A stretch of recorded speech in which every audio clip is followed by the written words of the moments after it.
বিচার দিনের একটা দৃশ্য হলো, আল্লাহ বলেন ইয়াউমা ইয়াকুমুর রূহু ওয়াল মালাইকাতু সাফফান লা ইয়াতাকাল্লামুনা ইল্লা মান আযিনা লাহুর রহমান ওয়া ক্বালা সাওয়াবা। যেদিন রূহ ও ফেরেশতাগণ সারিবদ্ধভাবে দাঁড়াবে, এমন এক সময় থাকবে যখন কেউ কথা বলতে পারবে না। এমন এক ধরনের নীরবতা, এমন নীরবতা বিরাজ করবে যার কথা মানবজাতি কোনোদিন শোনেনি। এমন ধরনের নীরবতার অস্তিত্ব কখনো কোনোদিন ছিল না।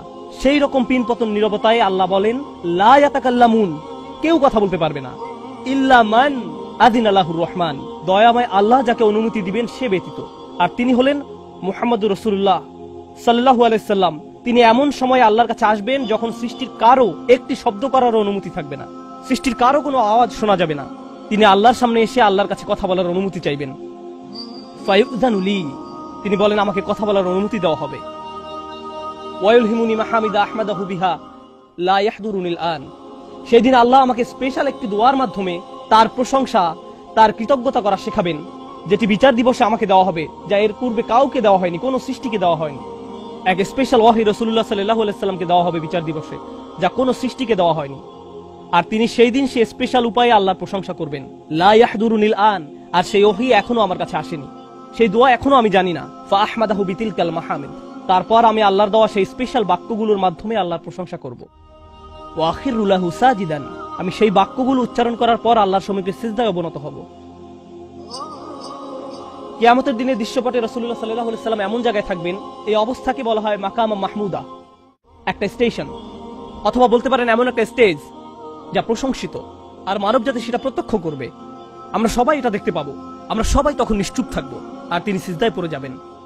তিনি যখন সিজদায় পড়ে যাবেন তখন আল্লাহ আযজা ওয়া জাল্লা তার সাথে কথা বলবেন। এতক্ষণ তিনি আল্লাহর সাথে কথা বলছিলেন, এখন আল্লাহ আযজা ওয়া জাল্লা তার সাথে কথা বলবেন। তিনি কি বলবেন? ইয়া মুহাম্মদ ইরফা রাসাকা, তিনি বলবেন মুহাম্মদ তোমার মাথা উত্তোলন করো। ওয়াকুল, বলো, ইউসমা আলাকা, তোমার কথা শোনা হবে। শুধু যে আল্লাহ তার কথা শুনবেন তা নয়, বরং বিচার দিনে উপস্থিত সবাই তার কথা শুনতে পাবে। ইউসমা আলাক, তারপর আল্লাহ বলেন ওয়াসাল তুতা, চাও তোমাকে দেওয়া হবে, তুমি যা চাও দেওয়া হবে। কিয়ামতের দিন আল্লাহর একটি সৃষ্টি কেমন পজিশনে থাকলে আমরা সবাই যখন আল্লাহর নিকট ভিক্ষা চাচ্ছি, আতমিম লানা নূরানা ওয়াগফির লানা, হে আমাদের পালনকর্তা, আমাদের নূরকে পূর্ণ করে দিন এবং আমাদেরকে ক্ষমা করুন, এই কথা বলে আমরা আল্লাহ আযজা ওয়া জাল্লার কাছে কাকুতি মিনতি করতে থাকবো। আর এখানে আল্লাহ তার এই সৃষ্টিকে বলছেন তুমি চাও, তুমি যা চাও আমি দিব, সাল তুতা। এই হলো আমাদের রাসূল সাল্লাল্লাহু আলাইহি সাল্লাম। তারপর আল্লাহ বলবেন ওয়াশফা, তুমি যদি কারো পক্ষ থেকে কথা বলতে চাও, তুমি যদি কারো ব্যাপারে সুপারিশ করতে চাও, যাও সুপারিশ করো। তুশাফা, আমি তোমাকে অন্য মানুষদের পক্ষ হয়ে কথা বলার অধিকার দিলাম। তুশাফা, এই গ্যারান্টি আল্লাহ তার রাসূল সাল্লাল্লাহু আলাইহি সাল্লামকে দিয়েছেন। ফাকুলু ইয়া রব, তখন আমি বলবো ইয়া রব, উম্মতি উম্মতি, তিনি সর্বসাকুলে এই কথা বলবেন, এটাই তার সম্পূর্ণ বাক্য, আমার উম্মাহ আমার উম্মাহ, আমার মানুষ আমার মানুষ। কিয়ামতের দিন সবাই বলবে নাফসি নাফসি, আমি নিজে আমি নিজে আমি নিজে। আল্লাহর নবীরা যারা মানুষকে আল্লাহর দ্বীনে আনার জন্য দিবারাত্রি পরিশ্রম করে গিয়েছেন, যেমন ইব্রাহিম আলাইহিস সালাম, যার এই দুনিয়ায় থাকাকালীন সময়ে শুধু একটাই উদ্বেগ ছিল মানুষের মুক্তি। বিচারের দিনে তিনি বলবেন না, যাও অন্য কোথাও যাও, যাও মুসার সাথে কথা বলো। মুসা আলাইহিস সালাম, যিনি বনী ইসরাইল নিয়ে চিন্তিত ছিলেন, তিনি বলবেন না, যাও ঈসার সাথে গিয়ে কথা বলো। আর আমাদের রাসূল সাল্লাল্লাহু আলাইহি সাল্লাম বলবেন, প্রসঙ্গত কোরআনে কিয়ামত দিবসের যে ভয়াবহতার কথা বর্ণনা করা হয়েছে তা একবার চিন্তা করে দেখুন। ইয়াউমা তারাউনাহা তাযহালু কুল্লু মুরদিআতিন আম্মা আরদাআত, প্রত্যেক মা যে তার বাচ্চাকে দুধ খাওয়াচ্ছে তার বাচ্চাকে ফেলে দিবে যেন সে কিছুই না। ইয়াফিরুল মারউ মিন আখিহি ওয়া উম্মিহি ওয়া আবিহি, সেদিন মানুষ তার ভাইয়ের কাছ থেকে পালাবে, মায়ের কাছ থেকে পালাবে, বাবার কাছ থেকে পালাবে। ওয়া সাহিবাতিহি ওয়া বানিহি, তার স্ত্রীর কাছ থেকে পালাবে, ছেলে মেয়ের কাছ থেকে পালাবে। আপনাদের কেউ কেউ হয়তো ইতিমধ্যে স্ত্রীর কাছ থেকে পালিয়ে বেড়ান, তাই আপনাদের কাছে হয়তো এটা অতটা ভীতিপ্রদ নয়। এই আয়াত হয়তো আপনার জন্য ভয়ের নয়, কেউ কেউ ভাবছে অবশেষে। যাই হোক, সমস্ত গুরুত্বের সাথে সেই দিন সবাই কাকে নিয়ে উদ্বিগ্ন থাকবে? নিজেকে নিয়ে। প্রকৃতপক্ষে সেদিন প্রত্যেক ব্যক্তি বলবে ওমান ফিল আরদি জামিআ সুম্মা ইউনজি, সবাইকে জাহান্নামে নিয়ে যান এবং বিনিময়ে আমাকে জান্নাতে প্রবেশ করতে দিন। এটাও কোরআনে এসেছে। মানুষ সেদিন এমন মরিয়া হয়ে উঠবে, সেদিন একজন মানুষ আল্লাহর সাথে কথা বলবেন, আর প্রথম যে শব্দগুলো তার মুখ থেকে উচ্চারিত হবে তা হলো উম্মতি উম্মতি। আপনার জন্য আপনার রাসূলের ভালোবাসা এমনই প্রগাঢ় সাল্লাল্লাহু আলাইহি সাল্লাম, আমার উম্মাহ আমার উম্মাহ। যদি আমরা তাকে ভালোবেসে থাকি, তাহলে যেই উম্মতের জন্য আল্লাহ রাসূলের এত ভালোবাসা, সেই উম্মতের জন্য আমাদের অন্তরে কিভাবে এত ঘৃণার বাস হয়? কিভাবে সম্ভব এটা? কিভাবে আমাদের পরস্পরের প্রতি এত ক্রোধ, বিচার, সমালোচনা, বিভক্তি, বিদ্বেষ, অনুমান, অহংকার। আর এই মানুষগুলো দাবি করে তারা রাসূলুল্লাহ সাল্লাল্লাহু আলাইহি ওয়াসাল্লামকে ভালোবাসে। এইসব তুচ্ছ বিষয় ভুলে যেতে এই ভালোবাসা কি যথেষ্ট নয়? আমাদের কোন পার্থক্যগুলো এর চেয়ে বড়? তো যখন রাসূলুল্লাহ সাল্লাল্লাহু আলাইহি ওয়াসাল্লাম বলবেন উম্মতি উম্মতি, আল্লাহ সুবহানাহু ওয়া তাআলা বলবেন ফায়াকুলু ইনতালিক, এগিয়ে যাও, ফাআখরিজ মিনহা মান কানা ফি কলবিহি মিসকালা শাইরাতিন মিন ঈমান। মনোযোগ দিয়ে শুনুন, যাও এখান থেকে বের করে নাও যাদের অন্তরে ঈমান আছে। এমনকি এখানে শারিয়া মানে বার্লি দানা, যা সামান্য একটু লম্বা হয়, যাদের অন্তরে এতটুকু পরিমাণ ঈমানও আছে, যে কোনো ঈমান যদি তাদের অন্তরে থেকে থাকে তাহলে তাদেরকে বের করে নাও। আপনি এগিয়ে যান এবং বের করে নিন। দৃশ্যপটটি কল্পনা করুন, রাসূলুল্লাহ সাল্লাল্লাহু আলাইহি ওয়াসাল্লাম মানুষকে রাখছেন, যাও যাও যাও, তিনি তাদেরকে সরিয়ে নিচ্ছেন। কিছু মানুষকে নিয়ে যাওয়ার পর ফেরেশতারা থামিয়ে দিলেন, কারণ কারো কারো ঈমান এর চেয়েও ছোট। সামান্য পরিমাণ ঈমান বলতে আসলে কি বোঝায়? কেউ একজন হারাম কোনো কাজে যুক্ত ছিল, সে ভয়ানক কিছু একটা করছিল, কাজটা করে ফেলার পর তার মনে অনুশোচনা জাগ্রত হলো, তার ভেতর থেকে কিছু একটা বলছে এটা খারাপ কাজ, আমার এটা করা উচিত নয়, আল্লাহ আমাকে এটা সম্পর্কে জিজ্ঞাসা করবেন। তারপর কোনো একভাবে তার এই চিন্তাটাকে সে দমিয়ে দিল, থাক এখন চিন্তা করার দরকার নেই। কিন্তু পরবর্তীতে সে আল্লাহর কাছে দোয়া করে বলল, ইয়া আল্লাহ, আমি জানি না কিভাবে এই কুঅভ্যাস থেকে বাঁচবো, আমাকে এর থেকে মুক্তি দিন।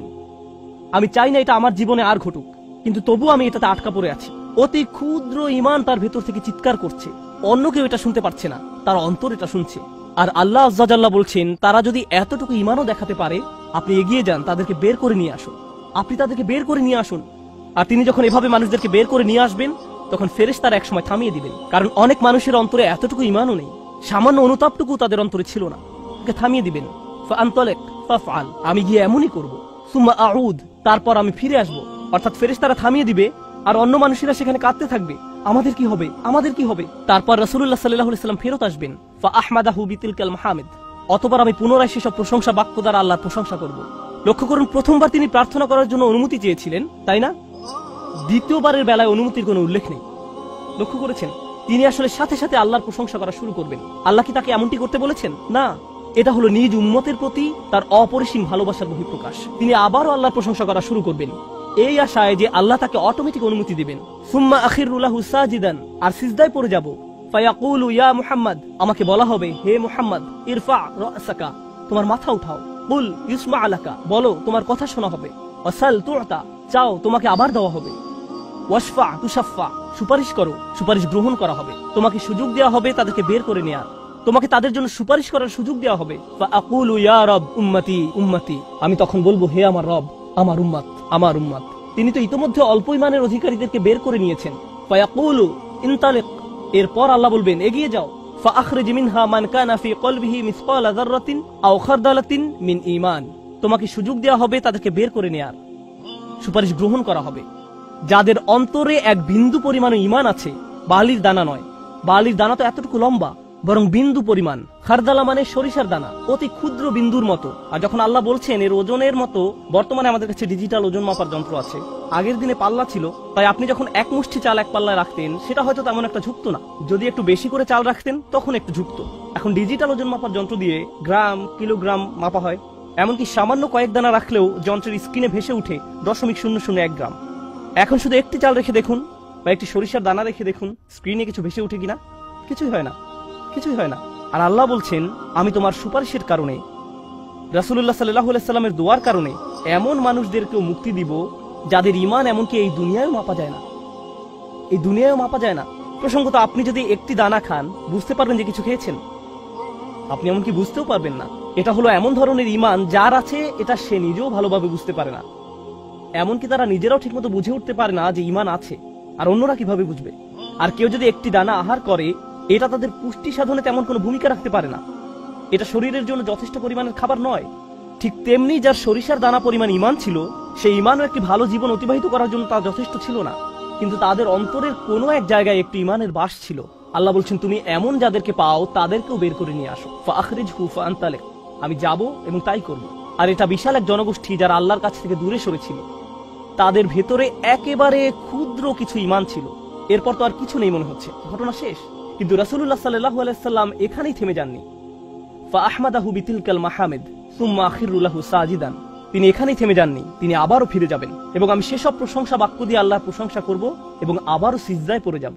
ফায়াকুলু ইয়া মুহাম্মদ ইরফা রাসাকা, আমাকে বলা হবে হে মুহাম্মদ মাথা উঠাও। ওয়াকুল ইসমা আলাকা, বলো তোমার কথা শোনা হবে। ওয়াসাল তুতা, চাও দেয়া হবে। আল্লাহ আযজা ওয়া জাল্লা সহজেই বলতে পারতেন তুমি তো ইতিমধ্যে চেয়েছো এবং তোমাকে দেয়া হয়েছে, কিন্তু তৃতীয়বারের মতো রাসূলুল্লাহ সাল্লাল্লাহু আলাইহি সাল্লামকে বলা হচ্ছে ওয়াশফা তুশাফা, এগিয়ে যাও, মানুষের জন্য সুপারিশ করো, গ্রহণ করা হবে, তোমাকে তাদের পক্ষে চাওয়ার সুযোগ দেওয়া হবে, আমি তোমাকে এটা দিচ্ছি। ফাআকুলু ইয়া রব উম্মতি উম্মতি, আমার উম্মাহ আমার উম্মাহ। এখন চলুন এখানে একটু থামি। যদি আপনি এই সুযোগ পেতেন, আল্লাহ যদি আপনাকে বলতেন তুমি যা চাও তাই পাবে, তুমি চাও দেওয়া হবে, যা কিছু তুমি চাও না কেন, আমাদের বিশাল একটা লিস্ট আছে, রাসূলুল্লাহ সাল্লাল্লাহু আলাইহি সাল্লামকে এই সুযোগ কয়বার দেওয়া হয়েছে? 3 বার। কত মিলিয়ন মানুষকে ইতিমধ্যে রক্ষা করা হয়েছে। তৃতীয়বার তো তিনি নিজের জন্য কিছু চাইতে পারতেন। আমরা তো মানুষ, আল্লাহ যদি বলেন চাও আমি দিব, আর এই মানুষটি আল্লাহর সামনে দাঁড়িয়ে আছেন আর তাকে বলা হচ্ছে, কিন্তু তারপরেও তার জিহ্বায় উম্মাহ উম্মতি উম্মতি, তো আল্লাহ বলবেন ফায়াকুলু ইনতালিক, সামনে এগিয়ে যাও। ফাখরিজ মান কানা ফি কলবিহি আদনা আদনা আদনা মিসকাল হাব্বাতিন খারদালিম মিন ঈমান, যাও সামনে এগিয়ে যাও এবং এমন প্রত্যেক ব্যক্তিকে বের করে আনো যার একটি সরিষার অতি ক্ষুদ্র অতি ক্ষুদ্র অতি ক্ষুদ্র অংশ পরিমাণ ঈমান আছে। এত ক্ষুদ্র বিন্দু যাকে আপনারা হয়তো মাইক্রোস্কোপিক বলবেন, যদি তাদের এক অ্যাটম বা এক সাব অ্যাটমিক কণার পরিমাণ ঈমান থাকে, এই পৃথিবীতে যা দেখা শোনা বা উপলব্ধি করা সম্ভব নয়, যদি তাদের গভীর অবচেতন মনের কোথাও কণা পরিমাণ ঈমান থাকে, যদি তাদের ততটুকু ঈমান থাকে, এগিয়ে যাও এবং তাদের বের করে নিয়ে আসো। যদি তাদের অন্তরে এতটুকু ঈমান থাকে, তো আল্লাহ রাসূলুল্লাহ সাল্লাল্লাহু আলাইহি সাল্লামকে বলবেন ফাখরিজহু মিনান নার, তাদেরকে আগুন থেকে বের করে আনো। কথাটা মনোযোগ দিয়ে শুনুন, তাদেরকে কোথা থেকে বের করে আনো? আগুন থেকে। অর্থাৎ কিছু মানুষ ইতোমধ্যে জাহান্নামে পতিত হয়ে গেছে। অনেক মানুষ এই হাদিস পড়ে মনে করে আমরা জাহান্নাম থেকে মুক্তি পেয়ে যাব, আগুন আমাদের স্পর্শ করবে না, কিন্তু হাদিস এই কথা বলছে না। রাসূলুল্লাহ সাল্লাল্লাহু আলাইহি সাল্লাম আল্লাহর কাছে কাকুতি মিনতি করছেন, আর এই দিনটি হবে 50,000 বছর লম্বা। অনেক মানুষের বিচার ইতিমধ্যে হয়ে গেছে। আর আমি আপনাদেরকে সেই আগুন সম্পর্কে শুরুতে বলেছিলাম, আপনি যদি এর বাতাসের স্পর্শ পান 1 সেকেন্ডেরও কম সময়ের জন্য, আপনার মনে হবে এর চেয়ে ভয়ঙ্কর আর কোনো শাস্তি হতে পারে না। আর আল্লাহ রাসূল সাল্লাল্লাহু আলাইহি সাল্লাম সেই মানুষগুলোর জন্য আশা ছেড়ে দেননি, তাদের জন্য হতাশ হয়ে পড়েননি। প্রসঙ্গত তারা মুসলিম, তারা কিন্তু মুসলিম, কারণ রাসূল সাল্লাল্লাহু আলাইহি সাল্লাম কি বলছেন, তার মুখ থেকে কোন কথাগুলো উচ্চারিত হয়েছে? উম্মতি উম্মতি। আগুনের মানুষগুলো মুসলমান, ওই মানুষগুলো অমুসলিম নয়, মুসলিম। তো রাসূল সাল্লাল্লাহু আলাইহি সাল্লাম বলেন ফাআনতালিকু ফাফআল, আমি যাব এবং সেটাই করব। প্রসঙ্গত রাসূলুল্লাহ সাল্লাল্লাহু আলাইহি সাল্লামের এই কথার সাথে হাদিসের সমাপ্তি হলো। আনাস ইবনে মালিক রাদিয়াল্লাহু তাআলা আনহু তার কাছে আসা লোকদেরকে এতটুকু বর্ণনা করলেন। ফাকুলতু লিবাদি আসহাবিনা, হযরত আনাসের কাছে হাদিস শিখতে আসা একজন বলল, আমি আমার কিছু সঙ্গীকে বললাম, লাউ মারারনা বিল হাসান ওয়া হুয়া মুতাওয়ারিন ফি মানজিলি আবি খলিফা, চলো আমরা হাসান বসরির কাছে যাই। আমরা হাদিসটি আনাসের কাছ থেকে শুনেছি, কিন্তু আমরা জানি এই হাদিসটি হাসানও জানেন, চলো আমরা তার কাছে যাই। প্রসঙ্গত আনাস রাদিয়াল্লাহু তাআলা আনহু তখন অনেক বয়স হয়ে গিয়েছিল। এই হাদিসে কতবার রাসূল সাল্লাল্লাহু আলাইহি সাল্লাম আল্লাহর কাছে গেলেন? 3 বার। রাসূলুল্লাহ সাল্লাল্লাহু আলাইহি সাল্লাম ইন্তেকাল করেছেন বহু বছর আগে। আমরা জেনেছি এই হাদিস হাসান বসরিও জানেন, তারা আগে কখনো এই ধরনের কথা শুনেনি। খুবই আশ্চর্যজনক কথা। এজন্য তারা ব্যাপারটা যাচাই করতে চাচ্ছিলেন যে দেখা যাক হাসান বসরিও একই হাদিস বর্ণনা করেন কিনা। তারা শুনেছে হাসান বসরি বাস করেন আবু খলিফার বাড়ির পেছনের একটি ঘরে, তাই তারা হাসান বসরিকে খুঁজতে লাগলো। তারা তাকে খুঁজে পেলেন। হাদাসানা আনাস ইবনে মালিক ফাআতাইনাহু ফাসাল্লামনা আলাইহি, তো আমরা তার কাছে এলাম এবং তাকে সালাম দিলাম। ফাআদিনা লানা, তিনি আমাদেরকে প্রবেশের অনুমতি দিলেন। ফাকুলনা লাহু ইয়া আবা সাঈদ, আমরা তাকে বললাম হে সাঈদের পিতা, জিনাকা মিন ইনদি আখিকা আনাস ইবনে মালিক, আমরা আপনারই ভাই আনাস ইবনে মালিকের নিকট হতে আপনার কাছে আসলাম। ফালাম নারা মিসলা মা হাদাসানা ফি শাফাআত, শাফাআত বিষয়ে তিনি যেমন বর্ণনা দিয়েছেন তেমনটা বর্ণনা করতে আমরা আর কাউকে দেখিনি। ফাকালা হি, তিনি বললেন হ্যাঁ তোমরা তো জানো। ফাহাদাসনাহু বিল হাদিস, আমার কাছে সেটি বর্ণনা করো, দেখি তোমরা আনাসের কাছ থেকে কি শুনেছো। তো তারা তার নিকট সম্পূর্ণ হাদিসটি বর্ণনা করে শোনালেন। ফাআনতাহা ইলা হাযাল মাওদি', আমরা এই পর্যন্ত অর্থাৎ 3 বার রাসূল সাল্লাল্লাহু আলাইহি সাল্লামের সুপারিশের কথা বলে শেষ করলাম। ফাকালা হি, তিনি বললেন আরো বর্ণনা করো। ফাকুলনা লাম ইয়াজিদ লানা আলা হাযা, আমরা বললাম তিনি তো এর অধিক আমাদের কাছে বর্ণনা করেননি, আমাদেরকে এতটুকুই বলেছেন। এখন হাসান কথা বলছেন, লাকাদ হাদাসানি ওয়া হুয়া জামিউ মুনযু 20 সানাতান, তিনি অর্থাৎ আনাস আমার কাছে এই হাদিস বর্ণনা করেছেন যখন তিনি তখন যুবক ছিলেন, 20 বছর আগে। কত বছর আগে? 20 বছর আগে। আমি নিশ্চিত না তিনি কি বাকিটুকু ভুলে গেলেন, নাকি তিনি তোমাদেরকে বাকিটুকু বলেননি, কারণ তাহলে তোমরা অলস হয়ে পড়বে। ফালা আদরি আনাসি আম কারিহা আন তাত্তাকিলু, তিনি এরপর বললেন এই হাদিসের চতুর্থ একটি অংশ আছে, আর আমি নিশ্চিত নই তোমাদের বলা উচিত কিনা। কারণ তার এখন বয়স বেশি হয়েছে, তার স্মরণশক্তি ওইভাবে কাজ করছে না। কিন্তু আমার সন্দেহ তিনি তোমাদের বলেননি, কারণ তোমরা এতে অলস হয়ে পড়বে। তারা বলল, ইয়া আবা সাঈদ হাদ্দাসানা, আপনি কি আমাদেরকে এটা বলতে পারেন? আমরা আসলে জানতে চাই। ফাদহিকা, তিনি হাসতে শুরু করলেন। ফাকালা খুলিকাল ইনসানু আজুলা, তিনি কোরআনের একটি আয়াত উল্লেখ করে বললেন, মানুষকে সৃষ্টি করা হয়েছে তাড়াহুড়া প্রবণ করে। মা যাকারতুহু ইল্লা ওয়া আনা আদরি আন উহাদ্দিসুকুম হাদ্দাসানি কামা হাদ্দাসাকুম বিহি, আমি তো বর্ণনার উদ্দেশ্যেই তোমাদের কাছে বিষয়টি উল্লেখ করলাম। তিনি তাদেরকে উৎসুক করে তুলেছিলেন, আমি তোমাদেরকে বলবো তিনি তোমাদের নিকট যা বলেছেন তা সত্য। হাসান আরো বলেন, রাসূলুল্লাহ সাল্লাল্লাহু আলাইহি ওয়াসাল্লাম বলেন, এরপর আমি চতুর্থবারের মতো ফিরে আসবো। ফা আহমাদাহু বিতিলকাল মাহামিদ, এবং সেসব প্রশংসা বাক্য দিয়ে আল্লাহর প্রশংসা করব, যে বাক্যগুলো আল্লাহ আমাকে দিয়েছেন, যা অন্য কোন সৃষ্টিকে এর পূর্বে দেওয়া হয়নি, এবং সিজদায় পড়ে যাব। সুম্মা আখিরু লাহু সাজিদান, তখন বলা হবে, ফায়ুকালু ইয়া মুহাম্মদ ইরফা রাসাকা, হে মুহাম্মদ মাথা উঠাও। ওয়াকুল ইউসমা, বলো তোমার কথা শোনা হবে। ওয়াসাল তুতা, চাও দেয়া হবে। ওয়াশফা তুশাফা, শাফায়াত করো গ্রহণ করা হবে। এই সময়ে এসে এতটুকুর চেয়ে ছোট ঈমানও আর অবশিষ্ট নেই। সকল সম্ভাব্য ঈমানওয়ালাদের মুক্তি হয়ে গেছে। আদনা আদনা আদনা মিসকাল হাব্বা, সবাই মুক্তি পেয়ে গেছে। ফাআকুলু ইয়া রব ইযান লি ফি মান ক্বালা লা ইলাহা ইল্লাল্লাহ। এখন রাসূলুল্লাহ সাল্লাল্লাহু আলাইহি ওয়াসাল্লাম বলেননি উম্মতি, এইবার তিনি উম্মতি বলেননি, তিনি বলছেন, হে আমার প্রতিপালক, আমাদেরকে তাদের সম্পর্কে শাফায়াত করার অনুমতি দান করুন যারা বলেছে লা ইলাহা ইল্লাল্লাহ। যে এমনকি এই কথা বলেছে, আচ্ছা ঠিক আছে, আমার মনে হয় একজন সৃষ্টিকর্তা আছেন।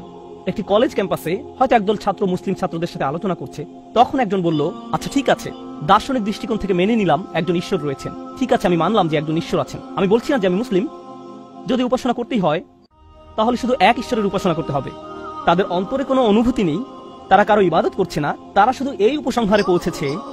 প্রসঙ্গত এই ধরনের একটা সাদৃশ্য পাওয়া যায় সূরা হুজরাতের একটা আলোচনায়। আল্লাহ বলছেন, ফাকালাতিল আরাবু আমান্না কুল লাম তুমিনু ওয়ালাকিন কুলু আসলামনা, বেদুইনরা বলে আমরা ঈমান এনেছি। বলো তোমরা ঈমান আনোনি, বরং তোমরা বলো আমরা আনুগত্য স্বীকার করেছি। তোমরা শুধু ইসলামের প্রাথমিক ধারণা গ্রহণ করেছো। ধারণা থাকে এখানে, আর ঈমান কোথায় থাকে? যাদের অন্তরে কিছু ঈমান ছিল তাদের ইতোমধ্যে নেওয়া হয়ে গেছে। এখন যাদের মাথায় কিছু ধারণা ছিল যে একজন রব আছেন, তারা কোনোদিন ধর্ম প্র্যাকটিস করেনি, তারা ধর্মীয় কোনো কাজই করেনি, তারা শুধু এই ধারণা মেনে নিয়েছিল যে শুধু একজন প্রভুর উপাসনা করতে হবে। রাসূলুল্লাহ সাল্লাল্লাহু আলাইহি ওয়াসাল্লাম বলছেন, যে কেউ এই সিদ্ধান্তে আসবে যে কেউ বলবে লা ইলাহা ইল্লাল্লাহ, তার জন্য শাফায়াত করার অনুমতি দান করুন। আল্লাহ বলবেন, ফায়াকুলু ওয়া ইজ্জাতি ওয়া জালালি ওয়া কিবরিয়াই ওয়া আযীমাতি, আল্লাহ বলবেন আমি আমার কর্তৃত্বের শপথ করছি, আমি আমার স্বীয় গৌরবের শপথ করছি, আমি আমার বরত্বের শপথ করছি, আমি আমার মহত্বের শপথ করছি, লা উখরিজান্না মিনহা মান ক্বালা লা ইলাহা ইল্লাল্লাহ, আমি স্বয়ং অবশ্যই তাদের সবাইকে জাহান্নাম থেকে বের করব যারা বলেছে লা ইলাহা ইল্লাল্লাহ, তোমার এই সুপারিশের কারণে। সাল্লাল্লাহু আলাইহি সাল্লাম।